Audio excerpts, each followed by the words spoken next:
Alright, another draft physics video presentation. Yeah. Why do I bother? You just gotta keep asking yourself the question. Communication is just so difficult. So anyway, purple. Yeah, it's nice. Yeah. 62% of the CPU now. Amazing. So we'll get rid of that because it's not helping any. It's amazing how a little bit of that kind of stuff can really hurt the performance. Now 48%, which is a little better. But anyway, so frame rate should be better now. Yeah. So PBS. So I just thought I'd go over this just because it's so full of jargon and so full of bullshit that, whatever. Just to contrast. And so it's this, what's missing here is the point counterpoint, some sort of any kind of scrutiny or counter argument or, and it's, we don't have any of the details. We just have the story about how they successfully found something. And it's kind of like the LIGO thing. We did it, even though there's no real analysis of the steps required to do this we did it thing. And that there are, in fact, 100 of them, and each one of them is subject to some doubt as to whether it's doing what they say it's doing. So, so I don't even know where to begin. I mean, this has to do with this whole idea that electrons have a whole bunch of extra properties. They have spin, and they get entangled, and all kinds of stuff that doesn't make any sense. I mean, it doesn't really fit with any kind of rational model of how things are put together, in terms of, it doesn't do the chemistry any good, certainly, and it just doesn't make any sense. I mean, you can't draw a picture of it, clearly. They won't draw a picture of any of it. So, I just, I almost hate to do this to you. It's painfully convoluted. Thanks to the Great Courses Plus for supporting PBS Digital Studios.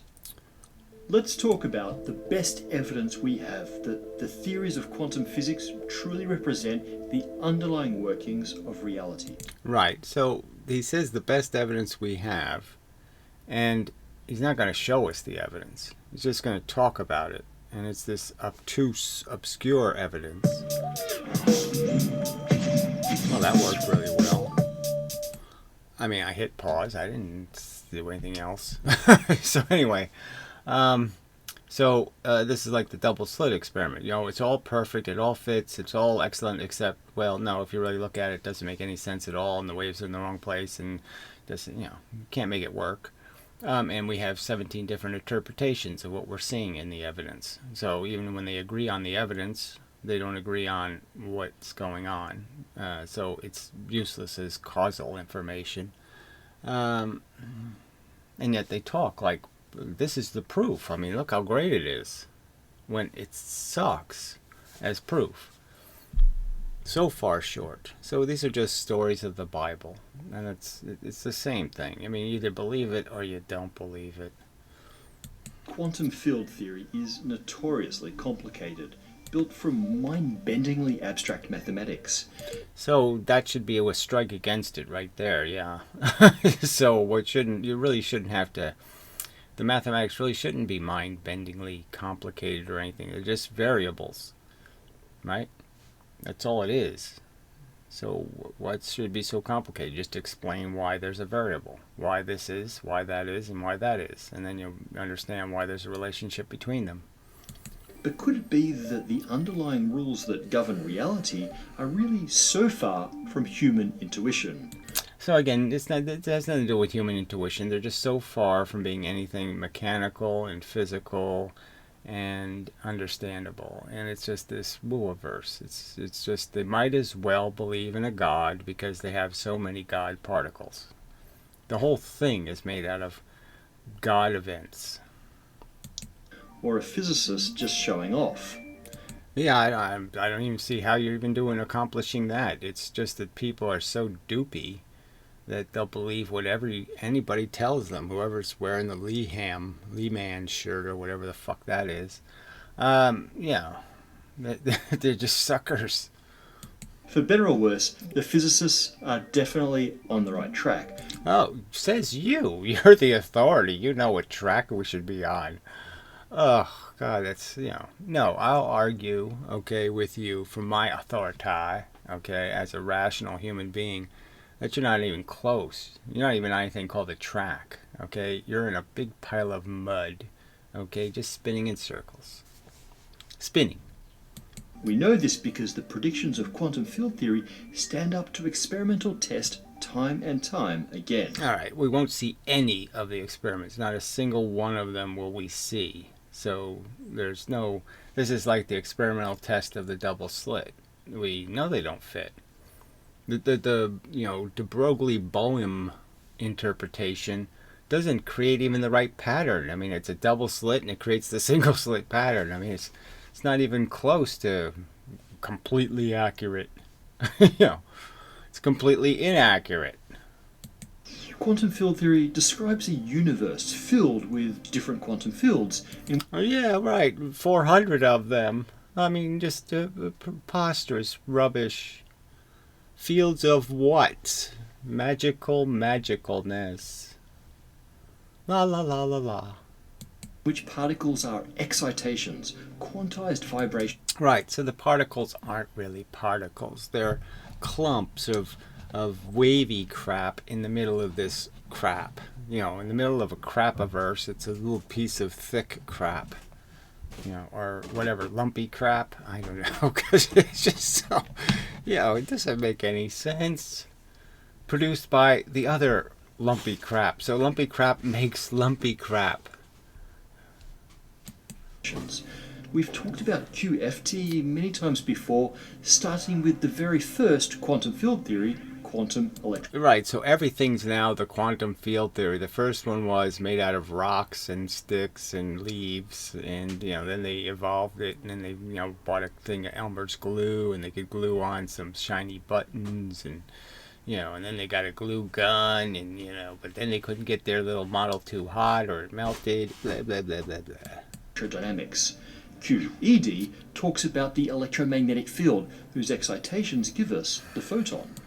So yes, this electromagnetic field, again, this magical whatever it is, two fields, I don't know. They don't explain any of this crap. The calculations of QED describe how this field interacts with charged particles to give us.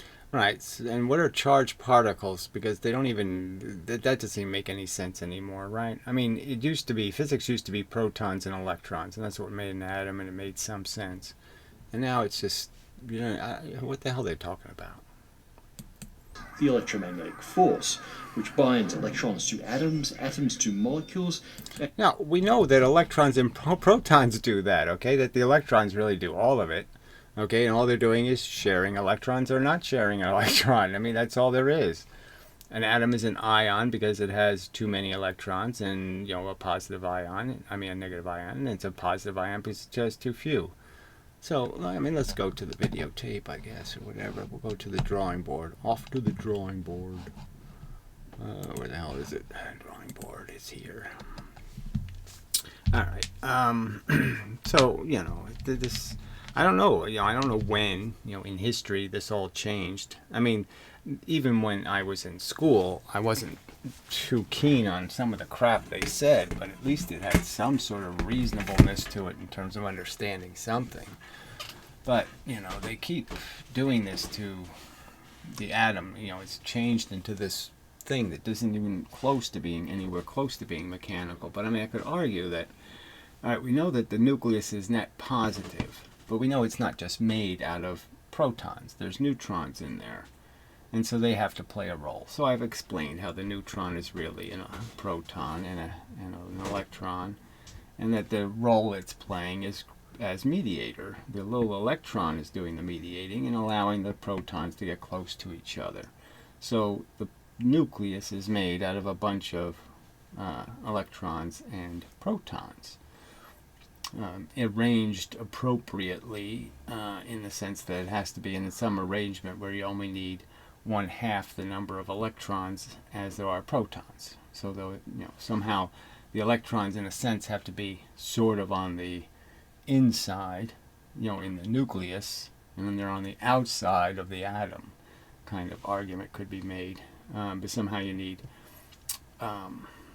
need fewer electrons in the nucleus to make the protons capable of existing together. And I'm just saying there's geometry you could create where that could make sense. For protons in this circumstance, you could argue that there would be a mechanism for controlling. You could just take one of these out, actually. 3 to 1 would work as a ratio. But anyway, I don't want to get lost in that. It's not the important bit. Oh yeah, I'm not supposed to do that. I get nagged about those kind of things. Anyway, get a proper eraser. Okay, I gotta learn some better habits. So I'm learning one right in front of you. I'm learning a better habit. Keep the eraser handy. There, do a habit learned. All right, where was I? Okay, and so, and there's electrons. Okay, so I'm just saying that the nucleus is net positive. Twice as many protons as electrons would be my argument. You want to believe something else? I don't really care, but fine. All right, and the electrons are in positions around that circumstance. And there's this idea that, it's these things repel each other, and these things are attracted. And I've sort of argued that this magnetic model works pretty well if you just understand these as, north sides and these as south sides, the nucleus. You can understand that there'd be attraction, but the repulsion between the electrons would be enough to keep them from going in. This one can't go into the proton without getting closer to both of those electrons and therefore repelling. And so there could be a balance in the atom. And that you could take one of these electrons out with certain atoms, and they'll just rebalance the pressure. That is, this one will move over here, and this one will move a little bit over here, or whatever. And they'll become equidistant again and balance their pressure. And you could say that's the positive ion, right? Because now it's got less electrons, and more, and the same amount of proton, and therefore its net radiation to the world is positive. Now it all really depends on distance, right? If I get really close, then this electron is going to become louder and louder because it's pretty far away from the nucleus. So the idea is that the negative strength is in places still exists. It's still a negative from certain positions. Okay, from looking at it this way, it's going to see negative. Looking at it, this way, you're going to see the positive. So depending on where you are, would give you a different perspective on what the atom is in terms of its strength. But the net of the ion is still a net. That is, now it's more, from more perspectives, it is positive than it is negative. Where if I added an extra one and had 5, you could see that it's going to look more negative than positive, right? Because now the negatives are more often in the places where there's a positive, where positive perspective is going to be less. So, and that would all be quantized based on the atom. So obviously there'd be a kind of a standard amount that an electron would add to an atom in terms of its changing its disposition. But the idea is that when two atoms bond, they can bond strong. That is, they can be sharing, 2 electrons, and or they can just share 1, and depending on how what they're sharing depends on how hard it is to knock it apart. And the idea of knocking it apart is that you have to break both these bonds to separate these 2 atoms, where in another case you just have to break 1. And this gets to all these other experiments that they don't show you, that all give us a glimmer of perspective. I mean, I would argue that, things like what they see in cloud chambers, you're not seeing light being produced, you're just seeing atoms being moved. I mean, the cloud chamber works by having a bunch of atoms, right? And I could just draw them in some other color. a bunch of atoms, just in a substance, and then you crash into them, with something, shooting a particle in, and the particle is basically ionizing those atoms. That is, it's knocking electrons off of them. And so you can understand that, okay, they're moving, they're ions, and now they'll reflect the light differently, okay, because you're also moving them. And that's the fact. The real fact is you're moving the atoms. So you're moving this atom over here, and this atom moves over here, and this atom moves over there. And you're creating this trail of atoms that have actually changed their position. I mean, the atoms are actually moved. And that's what the cloud chamber is showing you.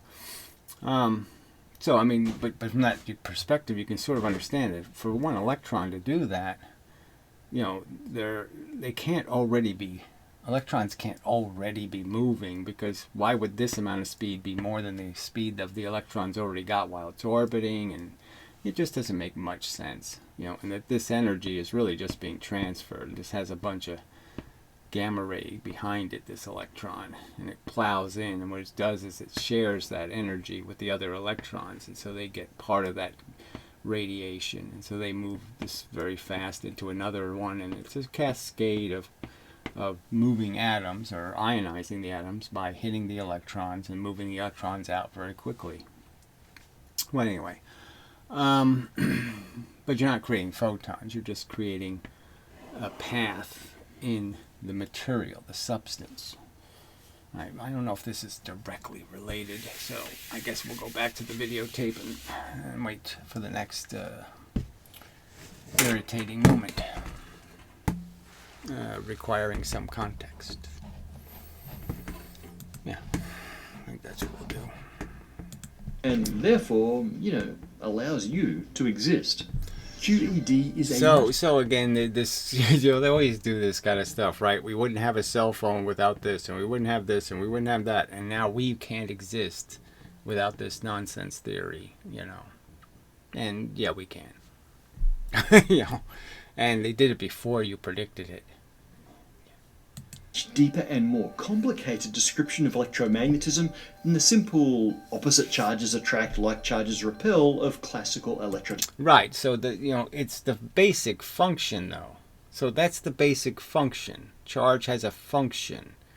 There's this simple inverse relationship between the two charges. You put them in the same place and they do an opposite thing. I mean, that's a real solid function. And you're saying there's now all these other functions based on all this other hair and all this other crap that's growing on photons and growing on electrons. No. Dynamics. But how do we know it's right? Well, because it makes some predictions that... So this word predictions, it doesn't do any of that. All right? It doesn't predict anything. They didn't predict anything ahead of time. Nothing was predicted. Ugh. Clash with the classical theory, and those predictions are the most precisely tested and thorough. So again, more hype, just the most, and he's not going to show the experiment, and he's not going to show, obviously, this test. And I would argue the test is they're basically just testing their own errors. I mean, you can make simple arguments that they haven't even figured out yet. Okay, that you can't. Like I could say, I gotta keep doing this. Gotta remember to do this switching of the scene thing. Anyway, all right. Like even the photon, they draw it. They draw it like this. But when they calculate something, or they do, oh Jesus, I'm fucking there. Oh, now it's too far over this way. Just cooperate a little bit, please. Okay, I should have drawn it lower. Anyway, and then they put this other thing on it just to make a mess out of it. But anyway, so they know it's a timed event. It's an event. This is an event that takes place over time, this creation of a photon. So let's say I was going to measure a photon going from point A to point B. What am I measuring? Where do I start? I mean, is it when the photon, the first little piece of the photon, so let's just say, for the sake of argument, we just consider it nodes, and we just draw the nodes as little beads. What am I measuring? Am I measuring when this left or when the whole thing finally left, that is, all of the little bits left point A? What am I really measuring? And what am I measuring when I receive it? Am I measuring the first little piece of this wave, or am I measuring the second or the third, or when am I measuring photons successfully getting to B? So you can understand you can have error built right into the way you're measuring, and then you could say, well, let's quantize my error. Let's figure out, let's precisely digitize how much error is possible. Well, that would mean I would just average my photons. So I know the average photon is 9, let's say, or 7.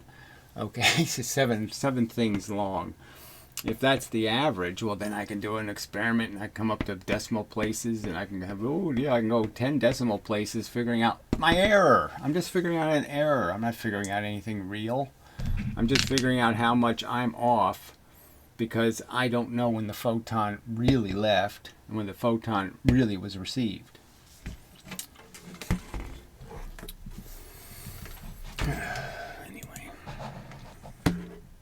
Verified in all of physics. Today we're going to talk about the theory and experiment. I mean, to make a claim like this, no, this kind of thing has been verified, okay, more than anything ever. The inverse square law of light. This hand getting 4 times bigger, half the distance, 4 times bigger. That's been more verified. All right, that physics is more solid and more all this stuff, and this could be calculated to 10 zillion gazillion decimal places is always the right answer. It's always the same effect. It always works. This always works. I mean, always works, and always works to 9 zillion decimal places. I mean, I can do the experiment to 9 zillion decimal places of exactly how fast that piece of chalk will move, and I'll get the right answer. So this stupid hype that this is, this strangled mathematical crap physics is somehow more real than that physics. No, it isn't more real. No, it isn't more verified. This is just all part of the hype. This is the New Testament is the Great Testament because it's all about our regular guy who didn't really walk on water. No, okay, he really didn't do that whole fishes thing, and no, he didn't really raise the dead, and he didn't really do any of that crap. Behind one of these tests, measuring the G factor, or in simple English, measuring the anomalous magnetic dipole moment of the electron. Yeah, right. So anomaly gives it away right here, right? It's something that's happening where, again, the anomaly can just be in the way you're measuring it. Because obviously measuring anything about an electron is going to be a little bit difficult. So, and then the very idea that there is such a thing as a magnetic dipole moment for the individual electron, that the electron is somehow a dipole. So again, what sense does it make? And it doesn't fit with even their own model of the atom. I mean, it really can't be a dipole. I mean, it can't be. It just doesn't make any sense. Oh, shit. I got to find a more efficient way to do that. I mean, back to the classical argument here of, we know that this nucleus is positive, and we know that the electron is negative. So how can it be a magnet too? I mean, how can it be both things? I mean, a charge and it's somehow a magnet. Because it's not going to have a magnetic moment. I mean, again, and if you spin it, it's always going to be facing, right? I mean, the argument would be that, frankly, this would have to be pink, right? I mean, the magnetism is going to be, those are going to be the same, so obviously it would be exactly the other way around, sorry. We know that the magnet would just turn to the positive charge, that the south side of the magnet would go away because it's going to be repelled, and that the north side of the magnet would be down here. Well, that's the wrong color again. Alright, anyway. And that when it spins around, it's always going to be facing that positive end. It's going to be facing out. So it just breaks the whole function of the electron. How can the electron be a shared thing? Now it can't be shared at all because one side is the right color and the other side is going to be the wrong color. If there's another atom over here, why would it want to combine with, the south side of a magnet? It can't do that. There's no evidence that it would want to do that. That would have any interest in doing that. So it just breaks the whole Maxwellian connection between charge. So they unified magnetism and electricity essentially by realizing, they're completely interrelated functions. And they're just breaking all of that dynamic by saying somehow this thing, the electron, isn't a charge. It's not a negative charge. It's a frickin' magnet. It's not a magnet. It can't be a magnet. There's no dipole here. It can't have a dipole. It just doesn't work. It doesn't make any sense. The charge is connected to north-south. I mean, if I could take two charges and smash them together, something positively charged and something negatively charged, without them, electrically becoming neutral and having a spark gap and all that kind of crap, they would behave just like magnets. If I could make another one over here doing the same thing, it would behave just like a magnet. The exact same formulas that you would use to decide how a magnet would move and turn will tell you exactly how this will repel this. That means this will go this way, and this will attract that. And so that means this will swing up this way, and it'll flip, and then it'll attract, and it'll do exactly what magnets do. Exactly.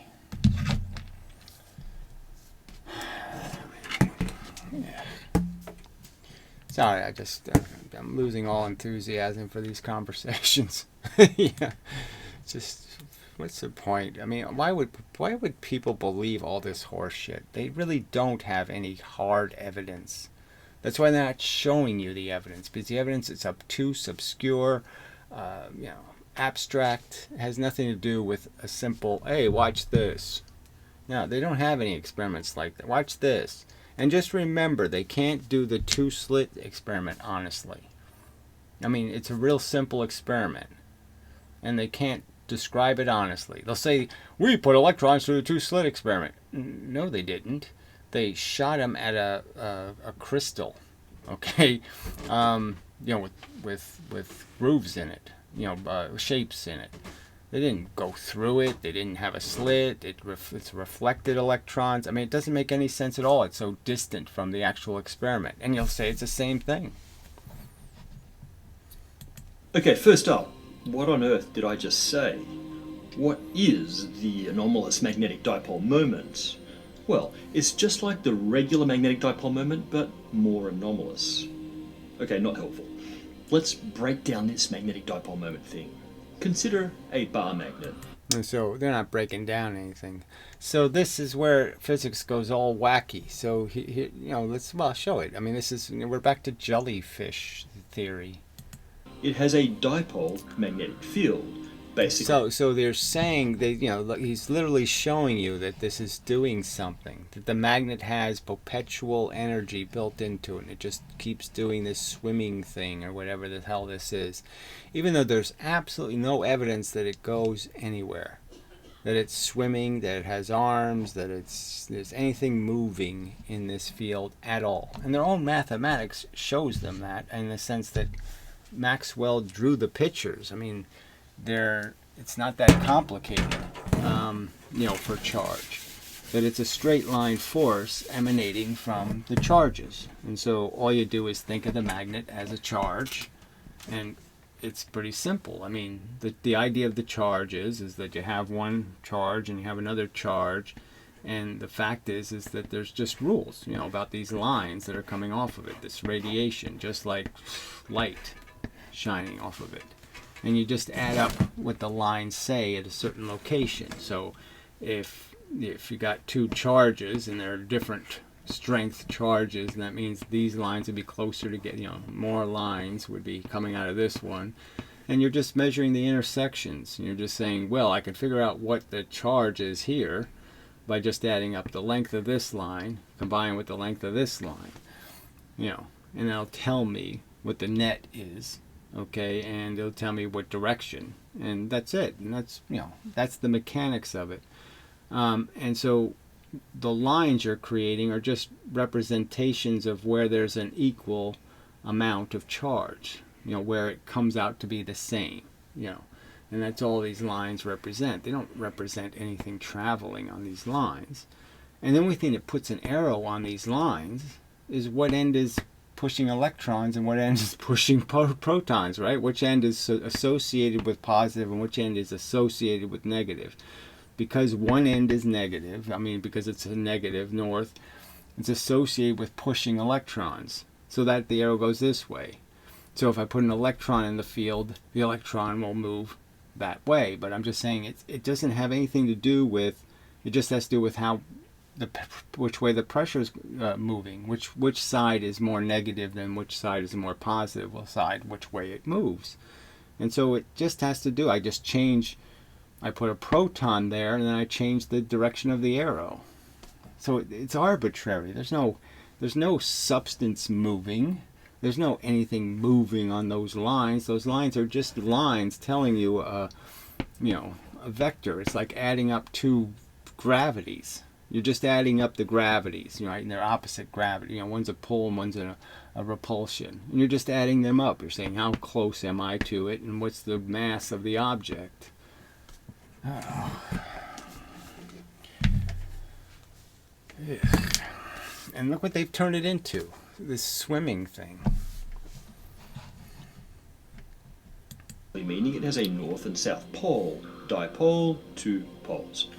If we put a bar magnet in a second external magnetic field, it'll feel a torque, a force causing it to rotate. So it doesn't feel a torque. The north side is going to experience, the matter of the north side is going to experience one thing.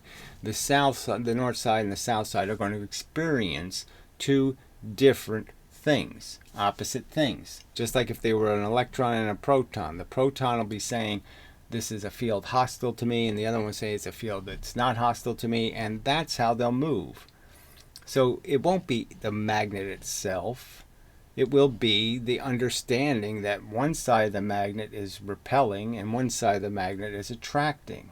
They're doing opposite things. If the magnet could just fall to pieces, if it could just break into little pieces, the little pieces would just flow in those two different directions. One bunch of the pieces would be moving away and one bunch of the pieces would be moving towards. Rotate to align with that field. The tendency of a dipole magnet to rotate in an external magnetic field is its So a dipole magnet. He says dipole magnet when they don't believe in magnetic monopoles anyway. So all magnets are dipole magnets. Magnetic dipole moment. Anything with a dipole magnetic field. Right, anything with a magnetic field. Again, he said dipole magnetic field. Well, they don't believe in magnetic monopoles, so again, what else is there? Oh, that's right, and there is nothing else. So he's saying every magnet has a magnetic moment. And what he's really saying is any spinning magnet, because obviously it wouldn't mean anything to a regular magnet. It wouldn't have a dipole moment in the sense that it just has an orientation. And their argument is that somehow these little magnets have to be spinning, and therefore there's a rate at which you'll see the north end or the south end. Now, as I explained, you just have an atom, that has a shape, with little electrons and protons around it. And obviously from any one angle, any point of view, it's going to look more electron-y or more proton-y. It just depends on how you're looking at it, from what point of view. So obviously as I rotate it, you could say, yes, over time there's a certain amount of times that it looks positive and a certain amount of times it looks negative. And then you could calculate that as a dipole moment, but it doesn't mean anything. As a magnetic dipole moment is basically a measure of how much it would interact with an external magnetic field if one existed. Let's talk about this dipole thing a bit more. Magnetic fields are produced by moving electric charges. So they say that. That's okay. So that's one of these things that we can't dispute, we can't argue, we can't have a conversation about this stupid moving crap. That somehow moving is everything. And yes, moving is something, but it's not everything. And what happens when an electron moves from one place to another? Well, as I've sort of pointed out, for an electron to go from point A to point B, a force has to act on it. That is, force has to hit it. Okay, and more force has to hit it coming one way than going the other way for it to go from here to here. All right, it has to have more little hits going this way, right, than happened going this way, all right, for it to move. So the environment is what's creating its movement. The electron doesn't move somewhere until it's acted on by a force that causes it to move. So obviously moving has something to do with this. And as I've pointed out, if you understand that these forces are also polar, that it's also interacting with the opposite force, okay, and the opposite force is it's doing this thing. So obviously if it moves from point A to point B, it's likely it's going to encounter, okay, more force in this direction, and it's going to excrete that force in this direction. And so obviously moving it increases the amount of opposite force that it propels. So as the electron moves, it creates a positive field. Okay, it's the negative charge, and it creates a positive magnetic field by moving.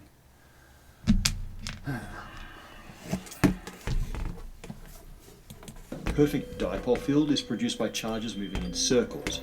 Right. So again, the reason why circles are important is because guess what circles create? Oh, they create this capacity to throw things back and forth at each other, to actually reflect. So if the energy comes out of one side in the inside, it's going to bounce off the other side and bounce back and bounce. So that's what a circle is important. But they don't talk about that at all. I mean, obviously the stuff that goes to the outside world, it's gone.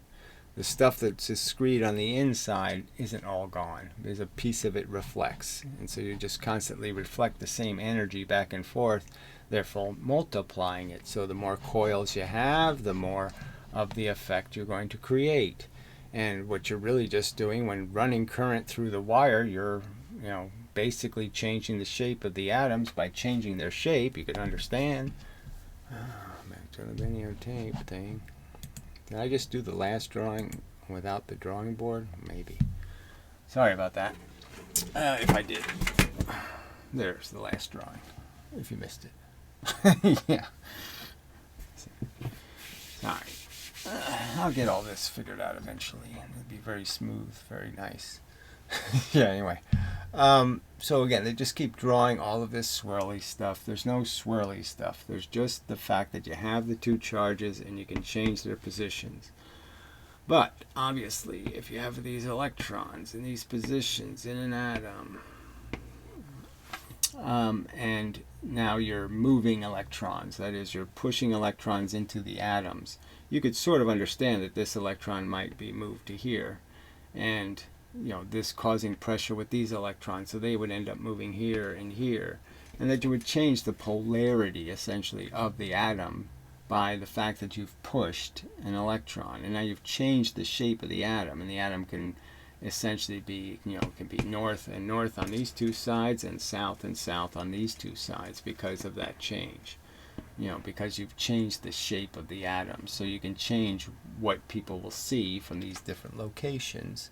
You'll change what they see, whether they see something that is electron strong, is creating more blue light, or whether it's creating or letting through more red light.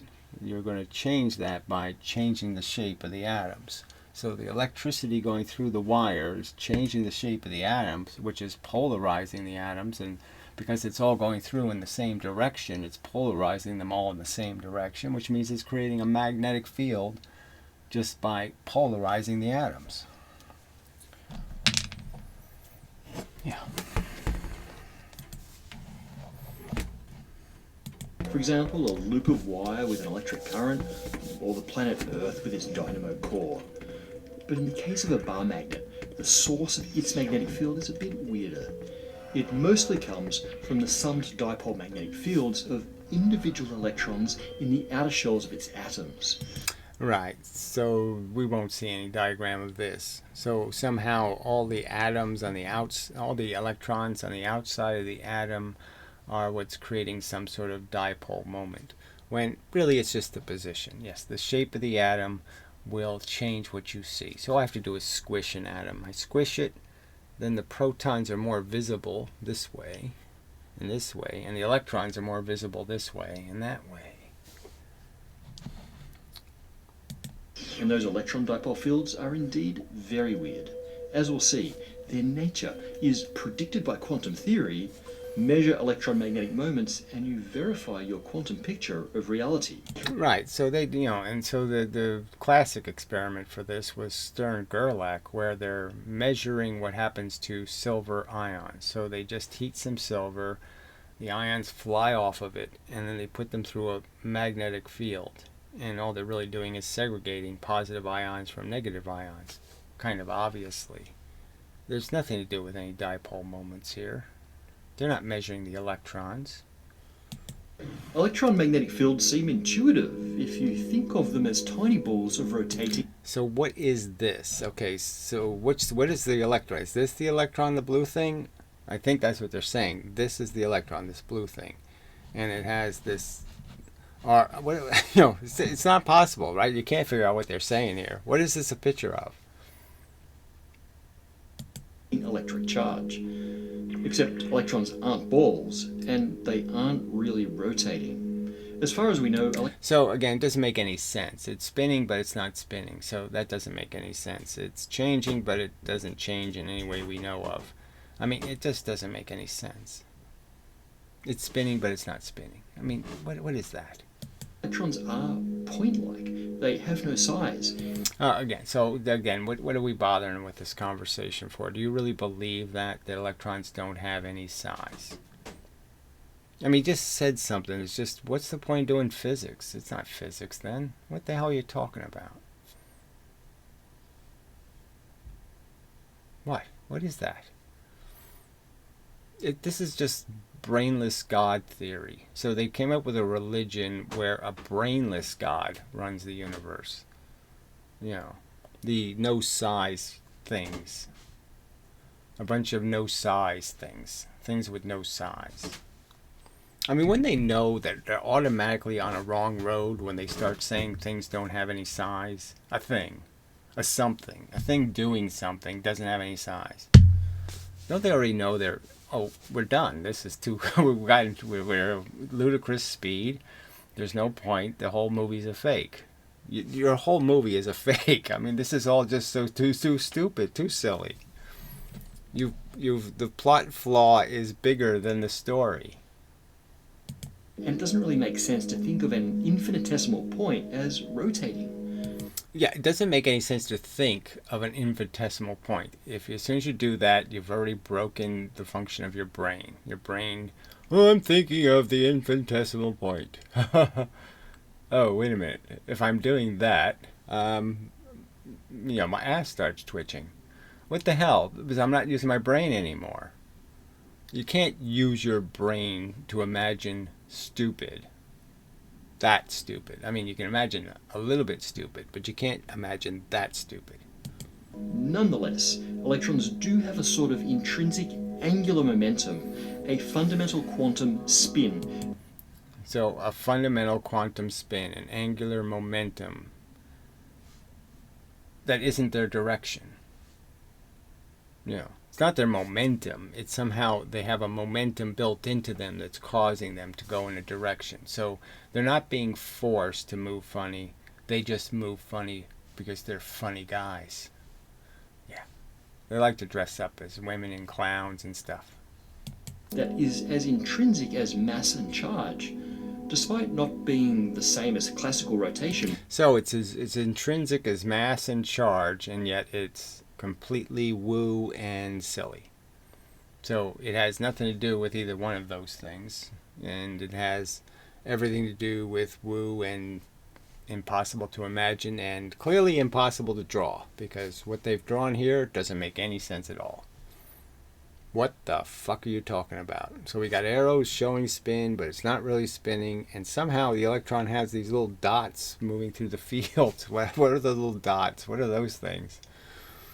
What the hell is that crap? This quantum spin does grant electrons a dipole magnetic field. Right, it makes them a magnet. So again, he said dipole magnetic field. He just keeps saying dipole, dipole, dipole, dipole. There's no other kind of magnetic field. You don't think there exists any other magnetic field. So why do you keep saying dipole magnetic field? Why don't you just say it turns the electron into a magnet? The electron's a magnet somehow. A magical little something else. It's somehow positive, and it somehow has a north-south, even though it's supposed to be repulsive to north. So, electrons have a magnetic dipole moment, meaning they feel magnetic fields and act as little bar magnets. Well, I mean, obviously, see, again, they act like a bar magnet. So they're not repelled by the north side of the magnet. No, they flip and are attracted. Oh, no, they're really not. Electrons in atoms feel the magnetic fields produced by their own orbits around the atom. It's just too pathetic. You don't even know. I'm just saying maybe I should just change the subject because this subject is so silly. So all this complexity is an electron. All this complex shit is happening. So something that was just a simple negative charge that obeys certain rules is all of a sudden doing all this wacky shit. And I guess part of this confusion just comes out because of the fact that this radiation is not understood at all. They don't understand the radiation that's creating the effect of repulsion and attraction. So, they can't understand any of it because they don't understand it as being real radiation that exists in the real universe. Just as they don't understand gravity's real radiation. Well, so that's the big flaw. This results in a subtle torque on these electrons, changing their energy states and resulting in the fine structure splitting of electron energy levels. The fine structure... Whatever that is. What a pile of crap. I mean, just such a pile of crap. Structure constant is named after this effect, and we talked about this fundamental constant in an earlier episode. I guess I'll have to find that one. Oh, you put it in with a bunch of other constants because it's really not worth a show of its own. Thinking of electrons as little bar magnets or as rotating balls of charge is a nice starting point. No, it doesn't work at all. Balls of charge, yes, that makes sense. It clearly does the charge thing. Magnet? No, I don't see where it does the magnet thing at all. But in the end, it's misleading. It also gives you completely the wrong answer if you try to calculate the electron's magnetic moment. So what's the point? He shows us the diagram and then says, that's full of shit. So that electron diagram you did in middle school, it's time to kill... Well, and nobody would draw it that way, frankly. I mean, did you see just how poorly that was done? I mean, it was just so bad in the sense that it can't be accurate at all. So that electron died. Why would these two electrons be right on top of each other? That would never happen. The electrons would balance their repulsion. So there's no balance in this diagram at all. So no obeying of what the geometry would be. The rational geometry is the electrons repel each other equally, and that they would find a position where their repulsion to each other is balanced to their attraction, and that's not a balanced diagram. Diagram you did in middle school, it's time to kill that idea, just like you killed your Tamagotchi. In fact, yeah, right. Says you. Okay, so he's just saying, just come with us. Believe our silly stories, and they're just silly stories. I don't know why you would want to believe them. I don't know why you'd want to follow them. I don't know why you'd want to be a Lee man. weirdly, if you measure the magnetic dipole moment of an electron, you get almost exactly twice the value you'd expect for a tiny classical sphere with the same charge and angular momentum as an electron.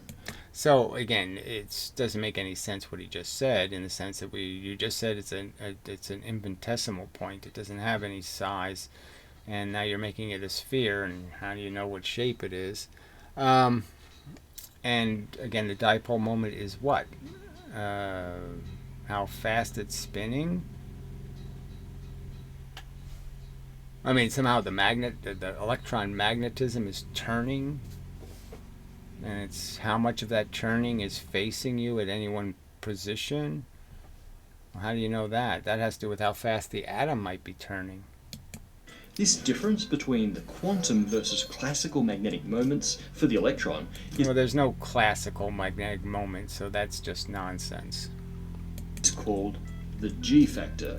It's the number you need to multiply the classical value by to get the right answer. Yeah, magical. So it just happens to be an easy thing like 2. So, 2. Yeah. I don't even know what to make sense out of that, right? 2, like, oh, you mean there's 2 sides to the magnet? Oh, okay. So apparently G equals 2. Experiments point to this, but so does the Dirac equation. This equation is the origin of quantum electrodynamics. Right, so the Dirac equation is why they're all gone this woolly way, right? Because Dirac just made up a bunch of properties that don't exist and gave it to things. So it's Dirac just invented gremlins and pixies and hobgoblins, made them all real players in our story. And the first to correctly capture the notion of quantum spin. It describes. So they might as well just say, we might as well have this, Dirac is a nice, cool word, Dirac. So yeah, that's probably why it's part of it. We could blame all of the other woo on some one person, Smaklevsky or something, Smaklevsky effect, and just say he invented dark matter and he invented dark energy, and so we'll give all the dark stuff to him. Yeah. But that's all it is. These are just God of the Gap bullshit explanations. Well, can I come up with some dopey, imaginary, wacky feature that I can stick, some kind of square wheel I can put on an electron that'll make it do what I want it to do in a circumstance? And that's all they did. They just create fake attributes to explain their own inability to measure something accurately. Electrons as weird 4-component objects with quantum. Right, 4-component objects. What components? It's charge. It's a negatively charged object. Always has the same charge. Always does the same thing. All the electrons are identical. They don't have components. Spin magnitudes of half. That's a whole bunch of crazy we talk about here. So that's a whole bunch of crazy we talk about here, and somehow you'll talk about it, but you won't explain any of it, and you won't certainly give me good reason to believe any of it. As a non-believer, you're not providing a very persuasive argument, I'm telling you frankly. Measurements say the G factor is around 2, and Dirac says it's exactly 2.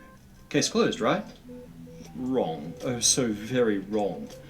See, even though the Dirac equation tells us how a relativistic electron would interact with an electromagnetic... A relativistic electron. So we're going even one step into the wacky verse. Because we're going to add a gamma factor, and it's time dilating. Field, it still treats this EM field classically. It doesn't consider the quantum nature of the field. Only the fully developed quantum electrodynamics, the first true quantum field. Right, where they put all this whatever it is bullshit in here. This wave function that's not really a wave function. It's an everything in the universe function. Well, if we knew everything about everything around everything, then we couldn't calculate this. Yes, if you do, but you don't. So it's just a horseshit symbol. Theory does this. And QED tells us that the quantum electromagnetic field is a messy, messy place. It seethes with a faint quantum buzz. Infinite... Whatever this is. Yes, you're all buzzing on something. But whatever. So they're just throwing all this, like somehow it's a bunch of unround wheels and a bunch of erratic behavior, and there's a bunch of dirt in the gears, and it's a bunch of blah, blah, blah, blah, blah, and there's just no evidence of that. The universe is rock solid, consistent in what it's doing, and all of this dirt you want to put in it wouldn't make it work that way. The dirt would get clumpy, and you'd see it. We don't see any clumpy dirt. phantom oscillations that add infinite complication to any Infinite complication. Yeah, let's just play with words in just the silliest ways possible. You can't even have an infinite sophistication, let alone a complication. electromagnetic interaction. This messiness messes with the interaction of the electron and the magnetic field to shift the G factor slightly, so it's not exactly 2, it's... Yeah, it's right. So we're not going to know how they measured this. We're not going to show, it won't show us anything. So it's not 2, it's some other silly number, measured to the 12th decimal place by some dopey experiment where they're measuring something. But I'm telling you, they're not measuring this. Whatever this is, they're not measuring it. They're just measuring how big their error is, I think. 2.0011614, etc. That little bit extra is the anomaly, and this is the anomalous magnetic dipole moment. It's really incredible that we can even begin to calculate the effect of... It's incredible that people believe you people, that they fall for this crap, this absolutely unrigorously evidenced, made-up story. Just like the LIGO bullshit. 6 billion light years away, 2 black holes crashed into each other, their mass was converted into bent space, and the wave came here and moved our mirror 1/10,000th of a proton. Believe me, I'm telling you the truth. It happened. the messy buzzing electromagnetic field. But in fact, we can calculate its effect extremely precisely. Says you. And test this through experiments. Yeah, it says you. Showing the underlying truth of Now you're showing nothing to anyone with a rational brain. quantum theory. So one way to think about this quantum buzz is with virtual photons. So this lingo is so annoying. Quantum buzz. They got quantum foam, quantum buzz, quantum fuzz. Quantum fizz will be next, right? Quantum fizz. Quantum field theory describes the interactions between particles as the sum total of all possible interactions that can lead to the same result. Oh, please. All possible interactions. Whatever that even means. What does that even mean? All possible interactions. I mean, if I shoot at a bullet and it doesn't hit a tree, does it mean there's no forest? What does that even mean, all possible interactions? In the case of electromagnetism, those interactions are mediated by virtual photons, which is... So, the made-up magical, who knows what it is, magical. The double magical, actually. Virtual photons carrying the virtual information. So there's virtual people in the virtual taxi. And that's just physics. just a mathematical way to describe quantum buzz. No, yeah, whatever. So this is just, the Feynman, let's borrow from the future bullshit. Let's steal some energy from the future and, we'll give it back later. In the future. Every interaction with virtual photons that can happen does, at least in a sense. And the sum of the infinite possible interactions defines the strength of the one. It's all averaging. Abstract Whoa, I didn't mean to do that, but my brain said it was a good idea somehow. Sorry, I fell asleep. The less it contributes to the overall effect, but contribute they do. Over time, physicists have included more and more corrections, refining the prediction of the G factor to increasing precision. So Feynman added this little loop-de-doo. A little photon is created and then it's reabsorbed over here. And that accounts for this little tiny bendy thing. Or some kind of crap like that. So this is their proof. Look how well proven it is. They drew drawings of... For each new degree of precision, crap. The number of Feynman diagrams needed explodes. Schwinger did his 1949 calculation by hand. Since 2008, all calculations are done on large supercomputing clusters. However, the ultimate arbiter of any physical theory is experiment. I mean, yes, we know averaging is important, and we know that there's all kinds of aberration just in flipping coins. You're 3 heads up, 3 heads down, there's variation. And then if you do it over and over and over and over enough times, the variation gets smaller and smaller and smaller and smaller as a percentage of your permutations. To actually measure the G factor with the same high precision as these calculations requires some cunning. One way to do So again, they're basically admitting that all they're doing is calculating out an averaging. And so they're really just saying we need a supercomputer because we need to flip the coin a gazillion times to get the error rate down to a smaller, get it smaller and smaller and smaller and smaller and smaller and smaller. Get the average to be more and more consistent. it is to watch the way electrons precess in the constant magnetic field of a cyclotron, a type of particle accelerator. Right, so we won't see any of this evidence either. That they, inside of accelerators, they can see electrons precessing. No, they can't. Electron spin axes are always slightly misaligned with an external magnetic field due to quantum uncertainty in the spin direction. Yeah, so that doesn't make any sense, right? I mean, magnets line up. It can take them time to line up. That is, they're obviously going to be compelled, like moving towards the Earth. You go faster and faster and faster. Your velocity increases. But it's sort of arbitrary, depending on where you started, how fast you'll be going, right? The percentage that you'll increase your speed doesn't change, but if you started from a different position, you'll have a different speed at a different location.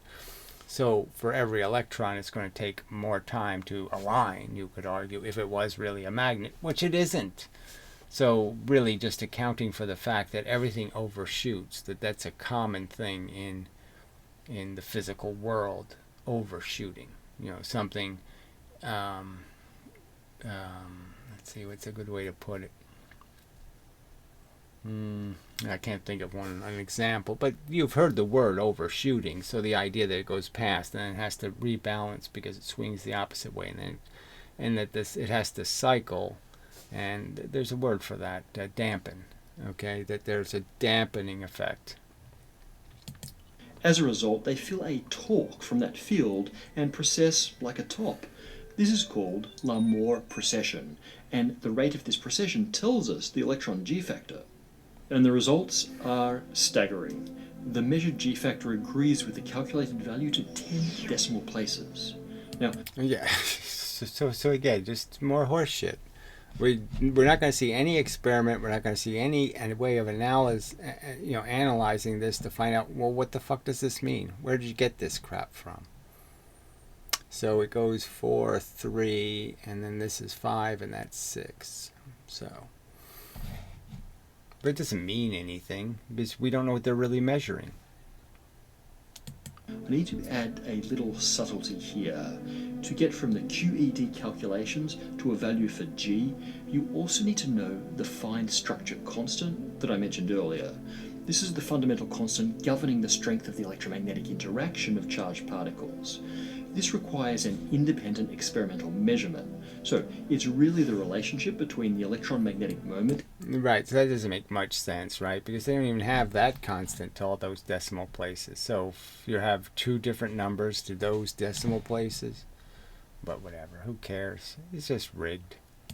And the fine structure constant that we're verifying. But that prediction is the most accurately verified prediction in the history of physics. Right, so whatever. There's just no point. The prediction of what?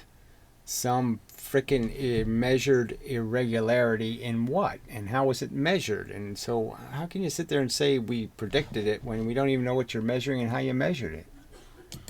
At its heart, physics is the study of the natural world.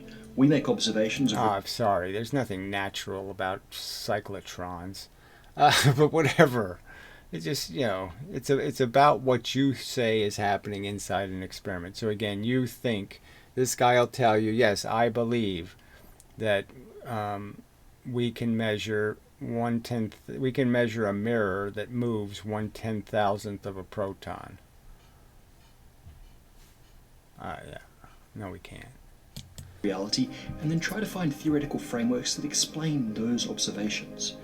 if those theories are good, they're able to predict things beyond the observations on which the theory was built. Right, so they don't predict anything that isn't an abstraction, and then they just create an abstraction to show you. So they show you the abstraction and say, there, we predicted this abstraction. Yeah, they don't show us anything real. Again, no real experiment, no real description of an experiment, no anything here. So I've proven it, but I'm not going to exactly show you the proof because, yeah, the proof is a bunch of abstractions. The better these predictions, the more universal and presumably the more... La la la la la, believe our religion, we're the super religion, believe man. Correct, the theory. The theory of quantum electrodynamics has been pushed to the experimental... Right, so again, they can't even, you push a little tiny bit on the double slit experiment, all their theory falls apart. It makes no sense at all. It doesn't fit at all. It's wrong, clearly wrong. So they can't even do that honestly. All this crap. And again, it's just because there's no physicist standing up and sitting there saying, well, let's scrutinize this a little bit and see if we can make a counter argument. You know, and they won't subject themselves to any interrogation. They'll just keep spouting their religion. Limit and come out unscathed. That means that it and the quantum mechanical principles on which it is founded are good representations of reality. We have to conclude... Oh, we have to conclude it's the truth because God says so. And look, the Bible predicted humans would be shitheads. And so therefore, God is God because he predicted humans would be shitty. Woo, woo, woo. Closer and closer to the truth in our search for theories to explain the underlying mechanics of space-time. There's no mechanics. Forget it. There's nothing mechanical. Infinitesimal particles with infinitesimal powers with infinitesimal super spins. I mean, it's just completely, there's nothing real here. Thanks to the Great Courses Plus for... Oh, fuck you and your commercials. Alright, so anyway, this video I'll put in the, I shouldn't have made it category. It's just no point. But anyway. Ugh. Yuck.